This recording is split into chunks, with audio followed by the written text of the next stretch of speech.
The Auto Expo is coming back in January 2023. That's a break of 3 years. And that's because waves of the pandemic have been delaying things, creating all sorts of problems. Now, my last memory of any motor show has been the Auto Expo, the 2020 Auto Expo. And I remember the buzzword at that Auto Expo was China, for some good reasons as well. Because you see a lot of Chinese car makers came in with their wares, showed their upcoming vehicles, talked about their India plans. Some of it materialized, some of it didn't. But somewhere in one corner, one little corner, was a very little exhibit for BYD, or Build Your Dreams. Sure, it didn't have the glitz and the glamour, still doesn't, but BYD has been around in India since 2007, building stuff like forklifts and electric buses, etc. Even their global car sales has been doing extremely well. They've sold 3.1 million vehicles so far, out of which the recent 1 million came in the last 6 months. And they are now the second largest car maker in China, overtaking the traditional IC car makers with a pure electric portfolio. That's saying something. They're second only to Volkswagen SAIC. So can this brand be trusted? Arguable, but I see no harm.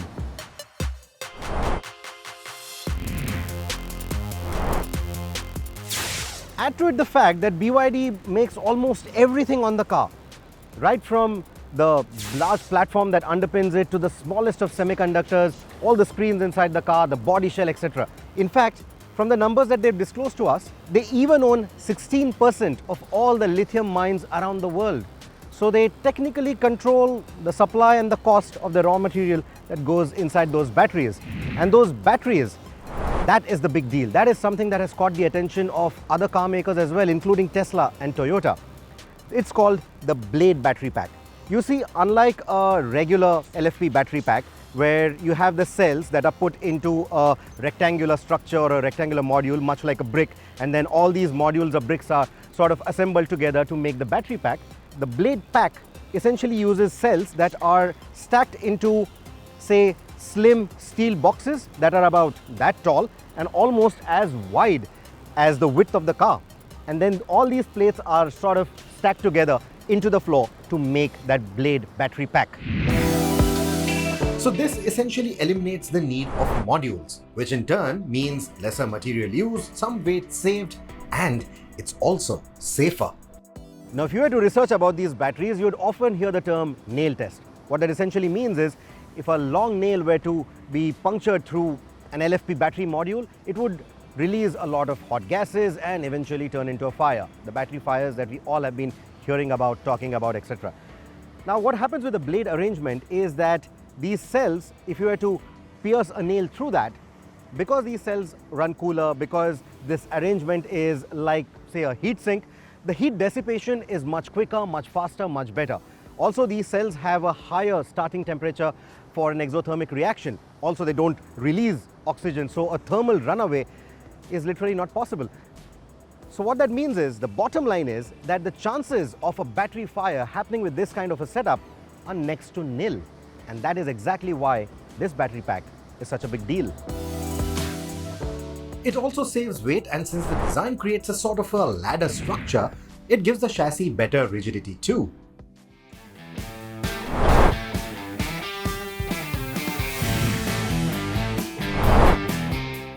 So what that means is that BYD is able to save weight elsewhere in the chassis without really affecting the rigidity of it. What that translates into is that the vehicle feels quite sure-footed when you are making lane changes or taking corners, while at the same time, around tighter switchbacks, it still has a level of agility, it still has a level of ease when maneuvering through tight spaces, etc., and that's a good feeling. The high-speed stability is quite good, and at city speeds, the Atto 3 feels as good as the other premium IC cars in this price bracket, and that's saying something. The single motor configuration provides brisk performance, and you don't really miss an all-wheel drive or a twin motor setup on this urban crossover. Now, for those of you who are in the mood for sporty driving, there are the sporty modes as well.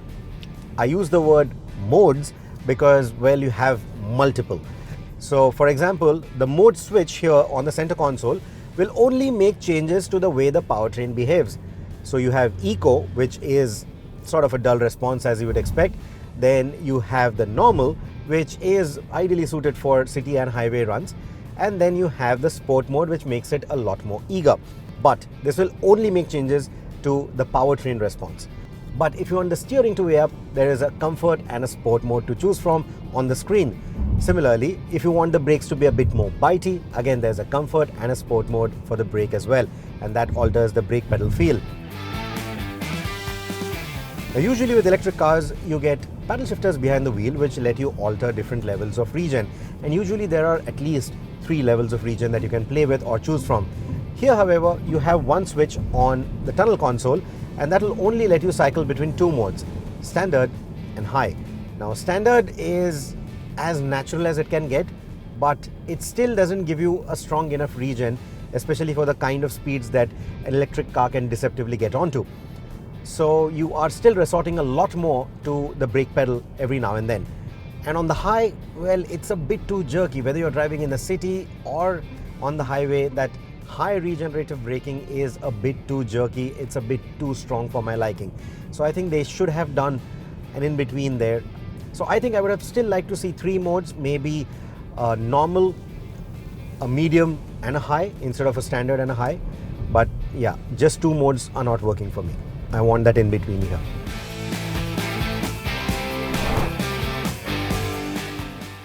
The ride quality is supple as long as the road is smooth, which was the case on Chennai's ECR. It tackles ruts and joints pretty well too, but thuds through potholes, though not as harshly as the MG ZS EV, the other EV of Chinese origin that the Atto 3 surpasses on specs, space and size. In fact, the overall comfort of this BYD is quite good, and the seats also play a big role to that effect. So this is a card that unlocks the car. It's NFC enabled. So all you need to do is tap it on the outside rear view mirror and it unlocks. Now the good part, if I have it in my wallet and if it's a RFID enabled wallet or RFID protected wallet, it will not lock. You will need to take it out, tap it here again, and it locks. Of course, there are concerns over it. There are concerns over security maybe. There are concerns that in a place like India, what if someone knocks off your entire mirror? What do? Well, there is still the old school way, the key. Can you imagine? You're already saying old school to keyless entry and go.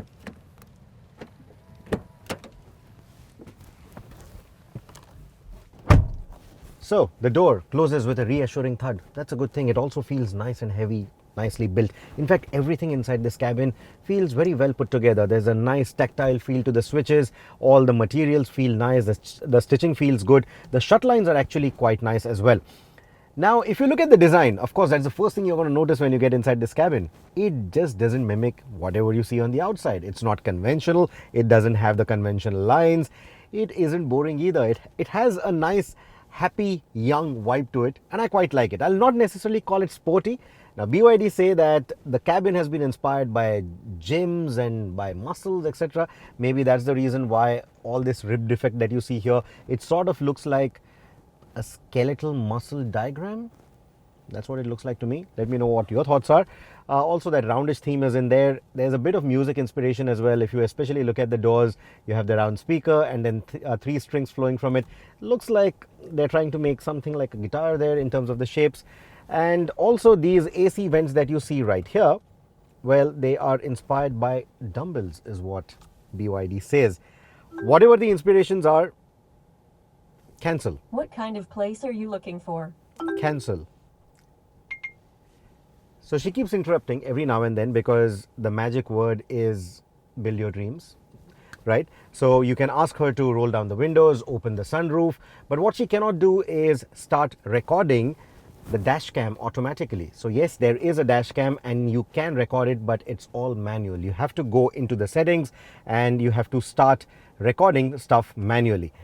So just swipe in, you see the different tools. Now you go into driving recorder and you can start recording whatever you see. Of course, it doesn't look too good in this vertical format, so there's another party trick. You can turn the screen around.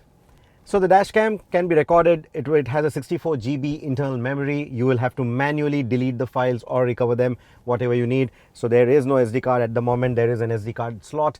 You can also put a USB stick in there and recover all those files. So you can do all of that, but it will not do anything automatically. Everything is manual. You have to take control of all of this.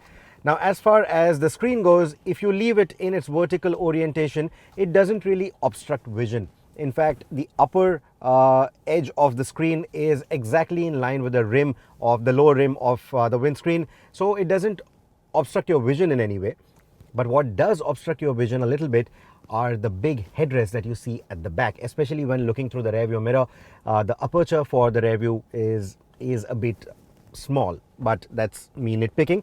Anyway, coming back to the screen, there are a few other functions that I need to show you.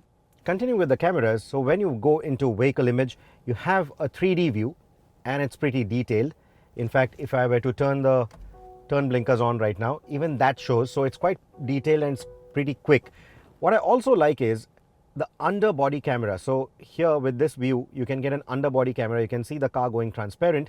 So when you're on the move, it's essentially using the feed from the front and the rear cameras to show you what's underneath the car. So maybe if you are driving off the road, or if you're trying to avoid some sort of a hurdle, or trying to avoid maybe a stone or something that's lying on the ground, this is a very good view. So I think it's a very good tool. What it will not show you, however, because this only works when it's on the move, is maybe animals, cats, dogs that are hiding under your car when you're parked. It's not going to show you all that because it needs to be on the move to capture the data and then stitch the image for you. So still kicking the wheels or kicking the rocker panels to ensure that no animals are hiding underneath is still a better idea. But I quite like this tool. I think it's a good tool to have.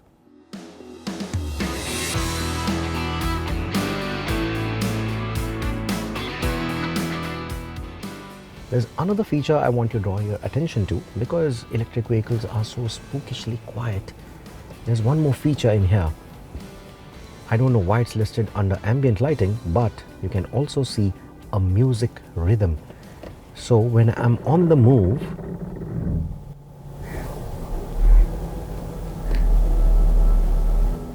are you hearing that?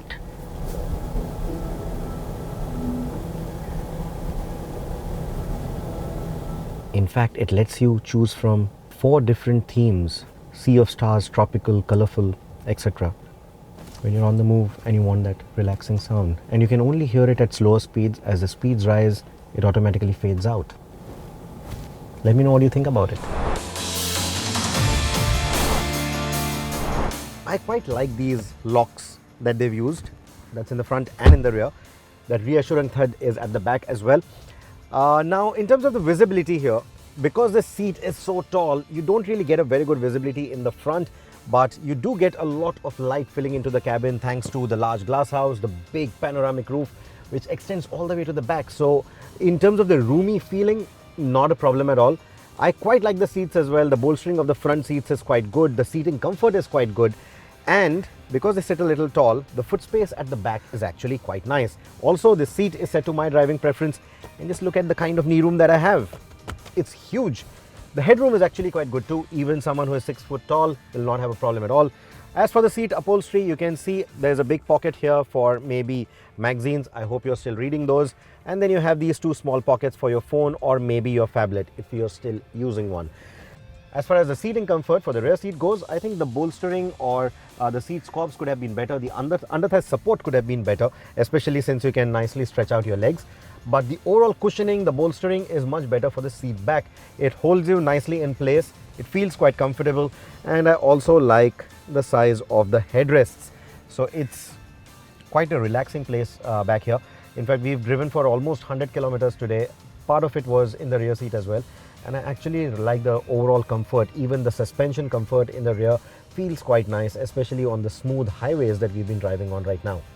And you get 3 headrests. So even seating 3 people back here shouldn't be a problem in terms of safety. Also, it's a wide seat, it's a flat floor. So 3 adults at the back is not going to be a problem at all. You also get ISOFIX child seat mounts. Interestingly, you get an ISOFIX child seat mount even for the front passenger seat. So if you want to carry your child in the front, that is possible too.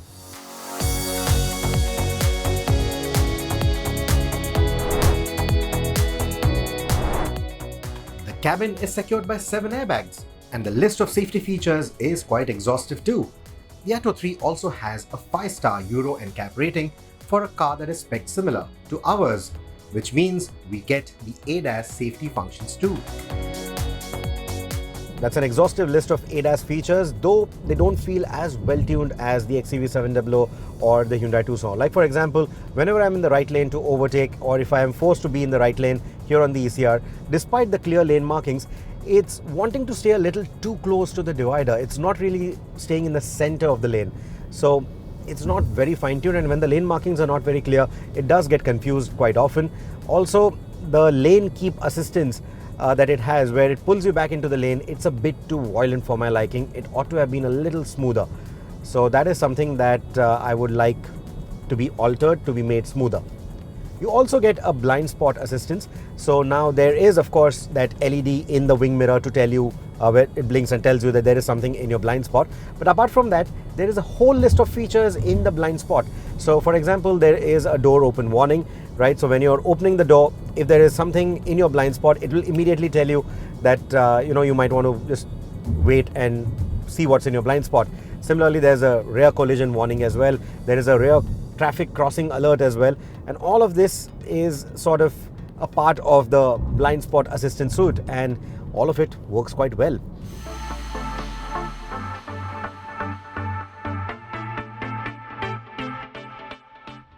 While I was busy evaluating all the features and the driving dynamics, my colleague Tuhin went off to Pondicherry, had a pani chocola, and put 320 kilometers on the Atto 3 with around 25% state of charge still left in the 60 kWh battery pack. His driving included a mix of highways and Chennai city traffic as well, and an isolated calculation of both these stints hints that a 450 km real-world range is easily achievable. That's an exceptionally good number for a car that looks like a hatchback but is almost the same size of the Hyundai Creta. In fact, it is the largest EV under 40 lakh rupees at the moment. The pinched roofline and the sharp nose are the ones responsible for that hatchbackish silhouette, but they give the car an excellent aerodynamic profile that contributes to that long range. As you would expect then, the BYD is packed to the gills with features, and while all apprehensions about their reliability are justified, it looks like this car will withstand the test of time. To that effect, the Atto 3 also follows the trend of offering an 8-year warranty on the battery. But would that be enough to convince people to spend close to 40 lakh rupees? Maybe not. But the features and the good-looking design, coupled with a long range, should work in the BYD's favor.